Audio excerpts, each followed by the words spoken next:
You're listening to the Forest School podcast with Lewis Ames and Gemma Southerden. Hello. Good evening. Good evening, madam. Good evening. Again. How are you? Well, I'm fine. And we're pretending that we haven't already been chatting on Zoom for like 3 hours. 3 hours. Because, you would have thought, right, that every risk assessment that could ever be conceived of has already been written by us. But it turns out, no. Turns out there's always more to write. Just always. Just if you just really feel a bit bored, that you need to do something else, just another lovely risk-benefit assessment. Or do that really fun thing, just because, let's start the podcast on a real high note. If you want to do something enjoyable and you're in the UK, just go and look at some guidance. Look at some guidance that you looked at before, because sometimes they add or take away sentences and they in no way mark that they've added or taken away sentences. So just it's like a pick your own adventure, except they're all shit. Feeling tired? Just get a little pick me up by visiting gov.uk. Yeah. Applications for Forest School training are now open at childrenoftheforest.com. Check out the podcast links for more details. We saw an advert the other day on the TV, and I don't know if your family do this, but we sometimes play Guess the Advert in our house. Was it the Peppa Pig one? Did you play that game? No. Oh, it's the height of capitalism. But essentially, when you're watching the advert break, you all shout at the TV what the brand is. Yeah. And whoever gets it first wins that advert. So, it's partly like, you see, I don't know, someone's starting to pour a cup of tea and you will madly shout it's Typhoo, it's Yorkshire, it's whatever else. We were watching one the other day and we were like, that's for holidays. No, that's oh, do you know what it's going to be? It's going to be about banks. It's going to be about credit cards. And then at the end, it came up and it was like, this is an advert from the British government. And it was suddenly very get out of my house. I don't like this. Do you do it with the sound off or something? No. Oh. What was it? What were they saying? It was an advert of people doing normal things, right? So it was like trying on a dress in a shop and paying for an ice cream out of a van and all the, stuff that would make you think this is about holidays. This is about, I thought it was going to be like a bank going, oh, we've raised the limit of contactless or whatever. But it was the government being like, essentially, we're going to get back to normal, but don't be silly. Right. No silliness, you silly people. Still exists, everyone. Just a quick reminder of that. It's very important. It's almost as important as everybody's health and well-being. This might be an awful podcast that we never actually release because as an example of how loopy we have gone, Gemma has tied Apple headphones, wired headphones, around her head in a headband, and she did it while I was talking. In no way, it's just attempting to put me off the whole time, and is now making her hair this is unprofessional. People tune in for professionalism. I know, man, but we've got to release the video alongside it because it's very nice. It's very nice. Okay, what are we talking about? We are talking about the fact that you and I have been back to work. We've done 2 days back in the woods with real children, real life, 3-dimensional children, with real life, 3-dimensional trees, and interacted and did everything. And I just thought it would be good for us to publicly reflect, not on the children and not on our risk assessments. So I'm very sorry if you've listened to this so far and gone, yes, I'm going to listen to Gemma and Lewis talk about risk assessments because that's what I love. I love risk assessments. Oh, I love it. Oh, mitigating. If that's what you've tuned in for, I'm very sorry. We're only going to talk about ourselves and our feelings and our aging bodies. Yes. Well, can we start with that, please? Because, we did the whole step count competition, didn't we? It wasn't an intentional competition. Oh, really? Well, I didn't know it was a competition. No, I didn't make it. It wasn't a competition. Go on then, tell the story. I sent you. So I got home after day one with my kids who come there now. and we all just went pleh on the sofa in a really nice way. And we've got this amazing stroke, completely hideous, depending on who you are in my family, blanket, which my gran gave me. Thank you, Granny Wombat. It is like fake fur electric blanket, very kind of shaggy, brown tinged with white, fake fur, like a wolf has died. But yeah, you plug it in, electric blanket, delicious. So we're all under that, and I read a book. It was really nice. And then I tried to get up, and I was like, oh, my legs, they're just like frozen in the position on the sofa. I was like, oh, I wonder what my step count was today. And I can't remember what it was, but it was like 3 times more than I have been walking on average a day. Yeah. And then, yours was on like 8,000, I think. Yeah, and normally it was 3. Yeah. That's not 3 times, but nearly. Yeah, and then you sent me yours, and it was like a billion steps. I did nearly 14 kilometers. And whilst baby wearing with a. For those of you who don't know, my daughter is 15 stone, and I carry it on my back all day. She's an absolute heifer, and no, she's not. She's tiny. But it was it was definitely a shock, and we had done a few days in the week leading up to doing stuff in the woods, hadn't we? Where we'd gone, look, let's do dry runs with just our kids. And we had been in the woods for a bit, and we'd been walking around, and we'd been building shelters and, lifting heavy bits of wood and stuff. And it just did not compare to, I would say, going back, I sort of realized that when we go in without kids, it's a wide variety of movement. It's lots of bending down, picking that up, getting the drill, sawing that, throwing stuff at that squirrel, all those things. And then, when we had kids in, I was like, I don't think I did anything today other than walk. Just because that's the group that came back were all old hands. They didn't need hand holding for much stuff. So essentially it was just walking over there to see if that group's okay, walking over there to see if that group's okay, walking over there to see if that group's okay. But bearing in mind that our site is very, very slopey. So in that walking, it's up a very steep hill, which is quite slippery. Every season it's slippery, isn't it? Because it's kind of like dry and dusty slippery, and when it's been dry,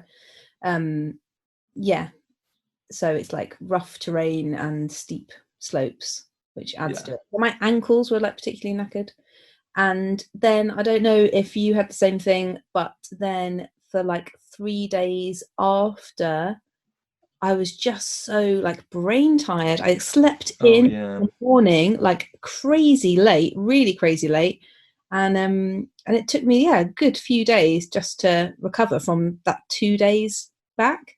And I think that is like the culmination of all of the work that we've been doing to prepare for it suddenly happening. So it's that kind of like rising, not anxiety, but when you're preparing for something and you're like putting all of that mental energy into like, so when we open, this will happen, what do we need to do about this?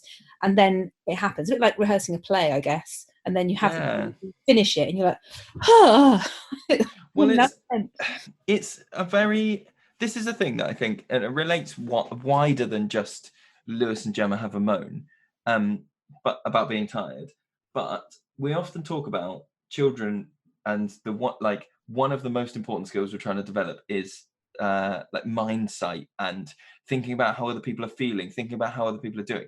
And sometimes, and we're very good with children at going, oh, do you know what? Like, it's 3:00 in the afternoon and they have been, working really hard all day, social, emotional, physical skills, whatever.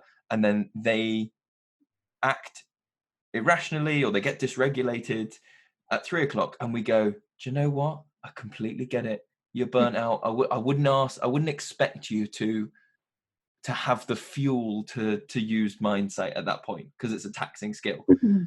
But I don't think I had ever internalized that you and I have had, other than our childcare, which is different because it's your own children.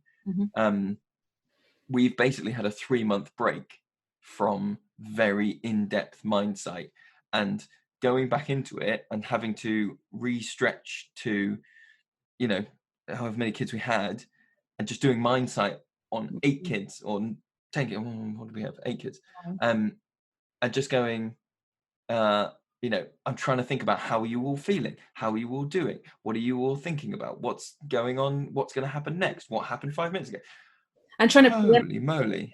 Which we because there was, I think it's useful to say as well that in our planning we were all the time thinking about how the children are going to be feeling, how they're going to find situations. Not once did we plan for ourselves. No, absolutely right. And actually that did occur to me. I did I remembered that you and I used to go off, take a turn to take 5 minutes away. Do you remember that? I haven't thought about that for months, and the reason it came into my head must be because subconsciously I was like, I could really do with that. Actually, I could really do it. Just I remember we used to do it, and it used to be our sometimes we do it. My wife and I do it. We just go, okay, I just need to take 5 minutes.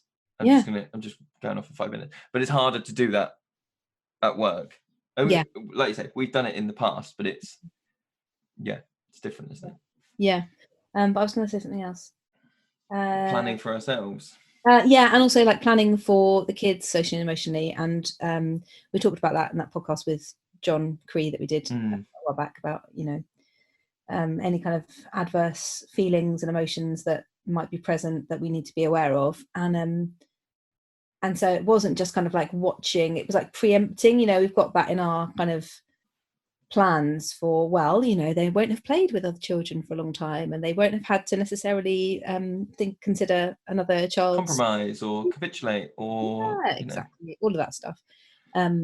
So it was kind of like looking out for those moments the whole time. So like I guess it's dynamically risk assessing the emotional and social risk, which you do anyway, it's part of the job, but like that was on full high alert. And sure enough, there was some times when, the kids found it a bit overwhelming, as you might expect, but fine, wasn't it, in the end?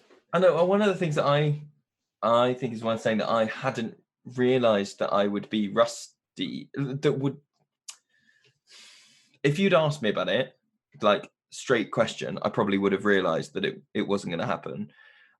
But after 3 months off, my first attempt at storytelling was some of the worst storytelling I have done in years. I was just slapdash about it. I didn't really think about the story. I forgot bits of it, and then I just tried to pull them back.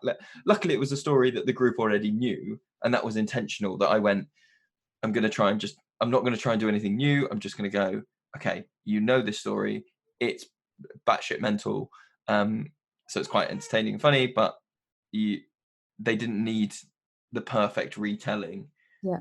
But my God, I'd just forgotten it was all on manual again. Do you know what I mean? It was all kind of like, oh, okay, this is crunchy and it doesn't feel fluid. And did you have that thing that I often get where you go, oh, just tell that story, I know that story, and then you begin to tell it and you're like, oh, I haven't actually worked this all the way through to the end in my head first. I thought I knew it because I've told it loads of times. I've actually forgotten what happened. But it was an interesting thing because I don't think the kids.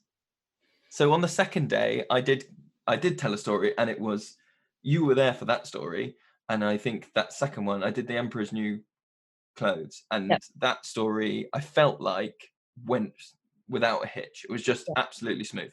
But the one I did on the first day, I did Tatterhood, which is a weird story anyway. It's got too many parts to it and stuff that doesn't relate. And anyway, but having done it before, your daughter reminded me of about 6 parts. She just she was just going, and she heard it a year ago, more, and she was pulling stuff up like, we were going off and I'd forgotten a bit and I'd moved on, and then she just went like, doesn't she have a spoon as well? I was like, of course she's got a spoon.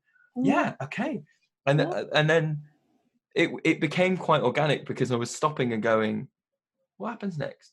And genuinely I was going, my internal map of where I'm going in the story is completely blank.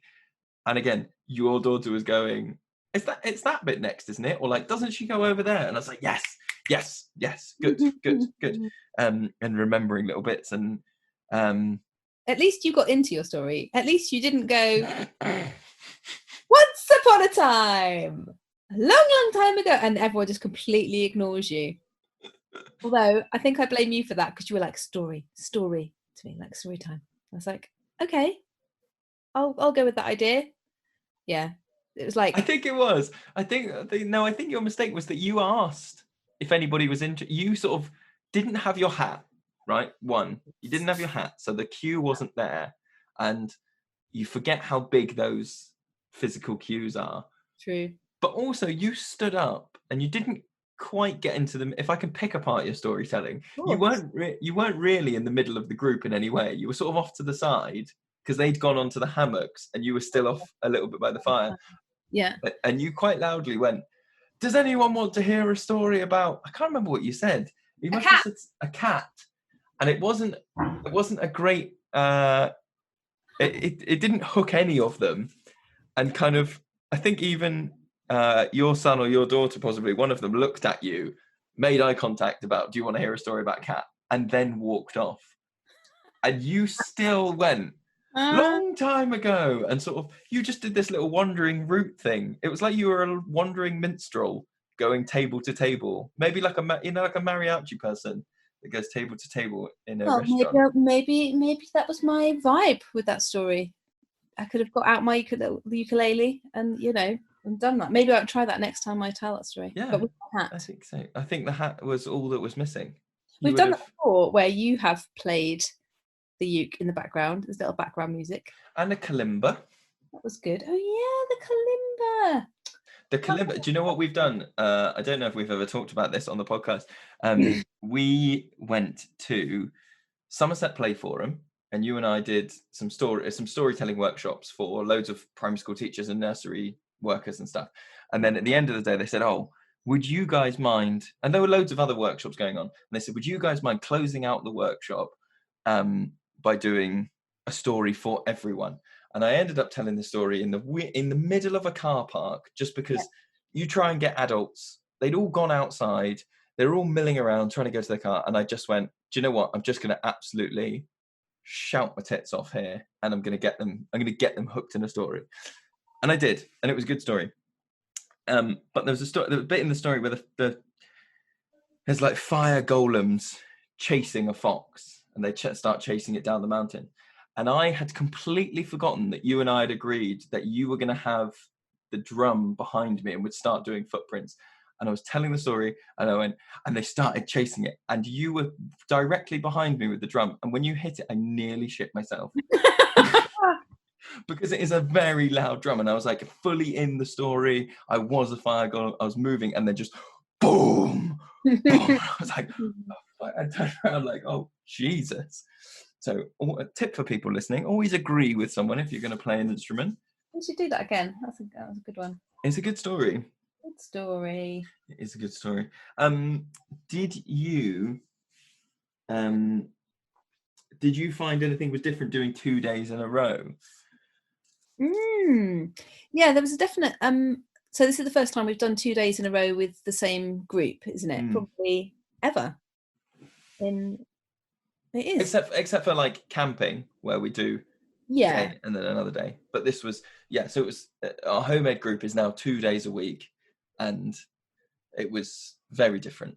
Well, day 2 naturally became much more sort of relaxed and a calmer energy, didn't it? Whether it remains like that, I don't know, but I'm imagining it will do, because everyone's sort of settled in and relaxed and probably a little bit tired after the previous day. But I'm hoping, were there any times where you had a conversation with anyone where you were like, oh yeah, we could do that tomorrow? I don't think I did. That will happen as they get used to the rhythm of it, if you know what I mean. Yeah, the only ones I had, and they were quite nice, it was a lot nicer to say at the end of day 1, because 1 or 2 people kind of got upset at the end. It was just normal. This is coming to a close. There's a transition, and I've got some anxiety going on and whatever else. And it felt really good to genuinely say, you will be here in kind of 12 hours time, So it wasn't like, oh, we'll play your game next week, and I'm definitely going to forget and not remember, and you just won't get to actually do it again. I'm palming you off. You know, to actually go like, there's no chance I will have forgotten this by tomorrow. Yeah. You know? Yeah. There wasn't anything, I think, until they have done it a few times, I don't think the group will, I think they will just be so used to standalone days that their attention span and their kind of scope for activity will stay at one day for a little while. Yeah.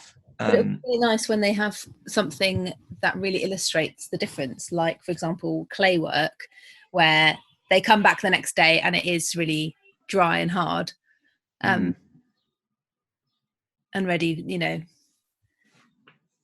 trying to think of other things like that where you would come back the next day. And... Well, the big one I want to do is bread. That's so simple, but I would really like to be able to do good bread or good pizza dough and be able to go, you know, we're going to make it today and we're going to eat it tomorrow. And that's actually, I think, a very big thing to be able to do stuff over 2 days.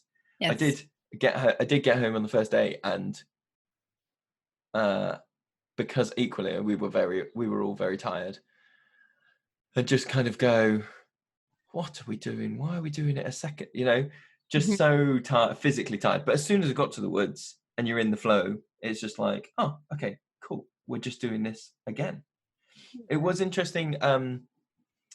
One thing I noticed was, I thought because you and I have been going into the woods in dribs and drabs over lockdown, sometimes individually, sometimes together, and we both said that like our woods, as I'm sure lots of other people's woods had been through this enormous change. It was like the woods had gone, Jesus Christ, and the ferns had grown into the paths, and the brambles had just gone like, now's our chance, go, poof, everywhere.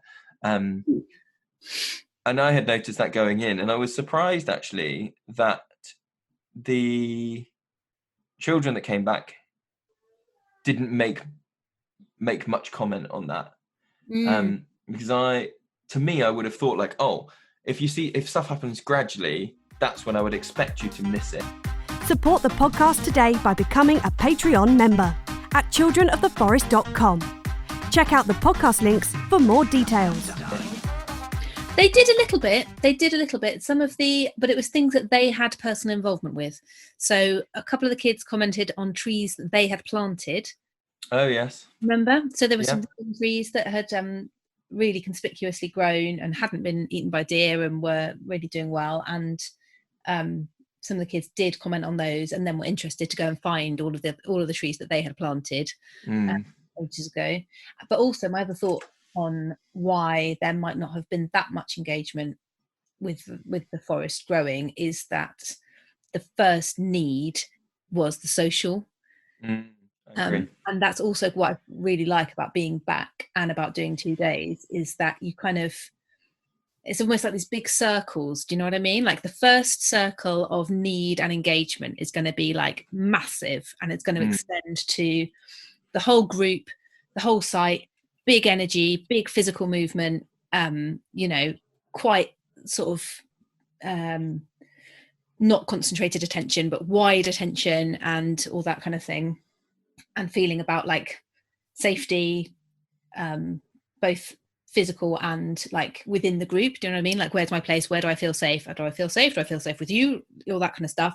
And all of that has to be worked through before you get like smaller group interactions, before you get engagement with nature, before, you know, all those kind of detailed things will come. Like, I feel, because I think you said when we were reflecting that you didn't notice necessarily, like, you know, when you might go like see an interest in somebody and go, oh, they were really doing this today, so I really think about that in what I offer, or planning the next session.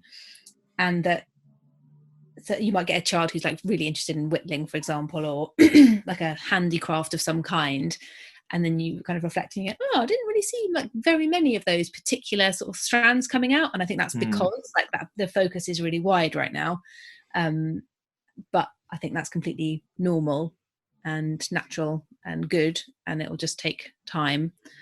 for everyone. It struck me that it was kind of interesting that because of the way that in the UK the lockdown has been rolled out or rolled, I don't know what the right word is. The lockdown's been eased in certain ways, and so I think our group back last week was the biggest group of people I have been with, children or adults, for some time. Yeah, and it did strike me as just a sort of reflection back on my. It was something that I was kind of internally thinking about, of like, oh right, there's that. This is what I've gone back to first, in terms of we talk. The children have this need for social interaction and this need for, play and, like you say, getting all those stuff sorted and I don't want to say out of their system because then it makes it sound like it's not a need, but like worked through kind of thing. And we're more able to do that now with other adults in certain situations and stuff, but it was like, oh, I was actually able to do that with a group of children first. And then it became like there was a moment where they were all rushing back in, and because our group is we're not talking about an early years group here, we're talking about primary age group, and a lot of them you can have a reasonable conversation with, not necessarily about a reasonable topic, it's still about absolute inane things, but the vocabulary used and the way you talk is not massively changed. And as they were all coming back through the gate, I did have this feeling of like, oh right, this is just like this is my work colleagues coming back. It wasn't. It didn't feel like, right, I shall put on my role and I shall remember this and I shall behave as if I am Mr. Ames in air quotes, and do whatever. It was just like, oh right, oh yeah, you and I talked before about having September tummy. Just where, and anyone that works in teaching, I think, will relate to that feeling just at the end of August where you go, I think I've forgotten how to teach. Yeah, and your stomach like flip. You're like, oh my God, I've got to do that again. And I did feel like that times 2. Yeah. Then you go back and it's all fine. Was there anything that you think, other than our own, like, what is there anything you think we could have done better for ourselves, like in terms of, should you and I have been on a couch to forest school thing for our walking so that we didn't shock ourselves and spin out? Do you think we should have done a week of walking beforehand, or do you think we should have done more stuff with our own kids and then a smaller group and a bit, or is there anything else you think like, oh, I wish that had been more of a gradient? No, but I am glad I did start doing some exercise, I have to say, beforehand. It wasn't walking, it was just on the exercise bike, because I think I went for a walk myself up a hill in the woods near me that reminded me of the hill at work, and I was like, oh, I'm really puffed out, I really need to get this sorted. So I just started doing like 15 minutes HIIT every other day for a few weeks before going back, which I'm glad I did, otherwise it would have been a lot worse fitness wise and tiredness wise. And I'm really glad that we set up the WhatsApp group. I was just thinking that. Oh, hello. It went all weird then. I was just thinking that about the WhatsApp group. Hello. You went weird there. Oh, I was just thinking that about the WhatsApp group. Oh, sorry. Yes. So we just set up a WhatsApp group for the families that were going to be coming, had been with us and were coming back.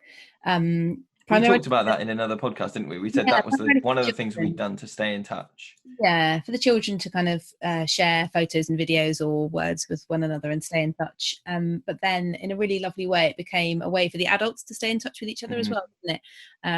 And for them to let us know how their kids were getting on, how they were feeling, as well as just sharing little snapshots of their lives. So I think without that, it would have felt even weirder coming back. It would have felt very September tummy-ish, you know, and you have no idea, you know, what's been going on in someone's life, how they're feeling, what hairstyle they've got. Because that's another thing. I love that. I love the whole hairstyle and image thing that's happened with lockdown.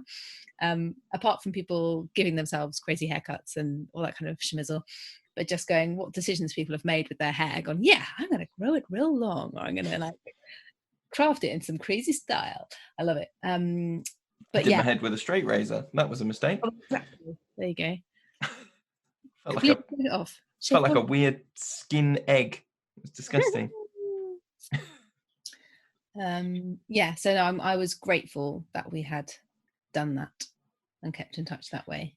Yeah, I think that was one of the things that was very helpful for our planning, was that because we had created a two-way system of community. Well, it wasn't even two-way. It was however many nodes of people are in that WhatsApp group. It was that many way thing. And sometimes you and I weren't in a conversation, but we could still see people talking about this and this interest. And so the first day of planning wasn't like, the way I might, I guess, draw a comparison would be when you're planning the first session for a new school group. Yeah. And you go, I've never met these kids before. There's going to be, 600 of them, and I don't know them, and one TA, and this is going to be crazy scary. That's interesting, actually, because we also offered out things to them in that WhatsApp group as well, didn't we? So we talked a lot about the new treehouse that we were building, and sent loads of photograph and video updates on it, and asked for their input. So it's no surprise now, thinking about it, that lots of the play on the first day was around the treehouse, because that's the thing that we had been inviting them to think about. And then bam, there it is in real life. They'd been like designing it on Minecraft and doing all kinds of ideas for how to make it better and stuff. Yeah. And then it was there in real life. So that must have been really good for them, I think, actually. Yeah. And it gave as much as it gave us a hook for planning to go, okay, we're still having these conversations. We know who's feeling like this. We know who's feeling like this, or who's not seen anybody, who's seen loads of people, all this stuff. But likewise, sometimes we talk about co-creation and the children needing to do as much planning as us, and actually for them to arrive, not to go, oh, okay, what's changed? What's different? What am I allowed to do? Because they had, it was like pre-learning. They just arrived and were like, where's the treehouse? I want to go on it. I want to go on it, So if I would say, if anybody is, starting up existing groups, something like that could be a really good way to just start to bridge that gap, to start to talk about, and I think it was important that our conversation wasn't just, here's what you can't do. Here's what's going to be changed. Here's what we're not allowed to play with anymore. I hadn't done it intentionally, but I just was like, do you know what? I'm really enjoying making this treehouse. I'm going to send him a picture of it. I'm going to send him a thing and ask him, where should this thing go? And so you keep that conversation, you keep that relationship going, because that would have been a very steep thing to come back to from no content. And it will be with other groups, because we haven't done that with every group. So it will be tricky to go from nothing back to full steam. Yeah. I think as well, going back to a full day of, are we going to talk about the fire? The absolute dog poo fire on the first day. We tried to do anything with that fire and it just would not stay on. I couldn't find the right wood. We had was it the second day? We had soup that we were just about cooking, and then I was like, I've got some dough in the car that I made this morning if we want to cook it. And we were like, no, let's just leave the fire. It just wasn't maybe it was just my feeling on that fire. Thinking of it, that was a great fire. The soup cooking fire was great. I didn't like it. It didn't bubbling away like video. It didn't. I wanted a fire that you get up to some nice big logs, meaty logs, and you can kind of campfire it and sit a little bit back and do whatever. And it just needed lots of feeding and lots of, I don't know, maybe that's just my own. Lost the fire skills. I think I'd lost the fire. I think I'd got complacent with it. You know, sometimes you talk about if we have said if we spend too long using, so we use the like wax wood wool stuff, you know, it's like wood shavings, isn't it, kind of glued together with wax. And then if we're doing stuff, so then we don't do fires with the kids every week, so it might be a little while before we make a fire with like number 1 sticks at mouse tails, rat's tails, cat's tails. And sometimes you and I just are overconfident because we've been using lighters for a little bit and just put it on and go like, oh crap, that's not working. I've got to style this out. I've got to style. That's the worst one, when you're doing fire lighting as a demo and you go like, and now what you do is you hold your little tinder bundle over this and you can see it not catching your sticks. Yeah. And you have to style it out and go, so I'll put that one out just for safety. And obviously I would let that get bigger if I could. I would let that. Oh, that's what you would do. I just admit it. But I've been doing quite a lot of fire practice actually, because I've just been taking a storm kettle loads of places that we've been when we have been out, so just into the woods by our house or to the beach or whatever, and doing it without fire lighters. So I'm bloody brilliant. Just ask me, basically. Oh, well, need a fire? Just ask me. Just ask me. Do you know what I'm not going to ask you to do? What? Is I had to redo 4 bits of lashing on the treehouse today. Why? Really? Yeah. Which ones? Well, I'm not going to tell you which ones. But 4 bits of lashing were, I was going to say something really rude then. They were very loose. But then, there we go. Is there anything else you think as a reflection on going back? No. That's it. Let's ease back into it. Yeah. Podcasting is hard and we'll ease into it. Yeah. We've got a couple of ideas for guests. We've got a couple of interviews lined up, haven't we, for future guests and stuff. But they're all top secret. Top secret. Shh. Yeah. Shh. Thank you to everybody that's sponsoring us on Patreon. I know it's tricky while everybody's been off work, but it does mean a lot. So thank you for those people. And otherwise, we'll see you guys later. Yeah. Bye. Bye.